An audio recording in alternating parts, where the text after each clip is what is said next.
All right, so let's move to Capitol Hill. The clock is ticking for Congress to pass a spending bill to try to avert a government shutdown.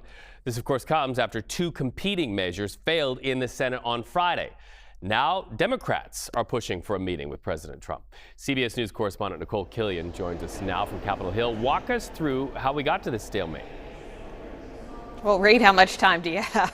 I guess the short answer here is that, lawmakers knew they were starting to bump up against this deadline at the end of the month to fund the government. Normally, they try to or should be trying to fund the government through appropriations bills, but typically they can't have those all teed up in time. So that's why sometimes these short-term funding measures or CRs are required. So that being said, what we saw happen late last week is that the House passed a short-term continuing resolution to fund the government through mid-November. It also included some extra money for security for lawmakers, the judicial and executive branches. But then when it came over here to the Senate, they voted it down. Primarily Democrats are the ones who didn't want to support the measure, and then they offered up a countermeasure, which also failed.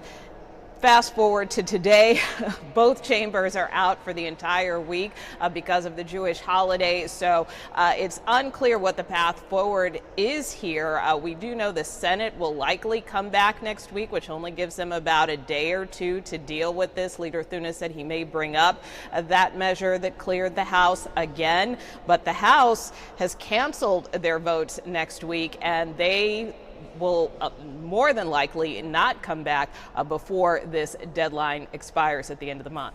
All right, so I want to ask you, Democratic leaders Schumer and Jeffries, they do want a meeting with the president. Will that happen? It remains to be seen. I mean, look, part of this is the Democrats feel like any path forward has to be done in a bipartisan way. That's kind of the point they've been trying to make. And so that's also what they articulated in a letter over the weekend to the president, basically saying that they believe that, what passed the House was a Republican bill in essence. The demands that they are putting forth is that they really want this issue of health care to be addressed, and they want some guarantees, whether that is rolling back those Medicaid cuts in the big beautiful bill and extending these subsidies that are due to expire at the end of the year under the Affordable Care Act, which they argue could raise premiums. So they want to make sure there's some type of extension. Republicans are open to that, but they don't necessarily think it needs to be dealt with in this government funding bill. So that's what Democrats are asking for. The president over the summer had indicated he may be willing to sit down with leaders Schumer and Jeffries, but in the same breath, he has also said, it doesn't really matter what I do or say, they're going to vote against it.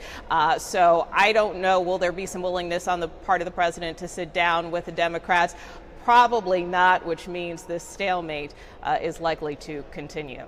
And we know you will be covering every angle of it. Nikole Killion, always great to talk to you. Thank you so much.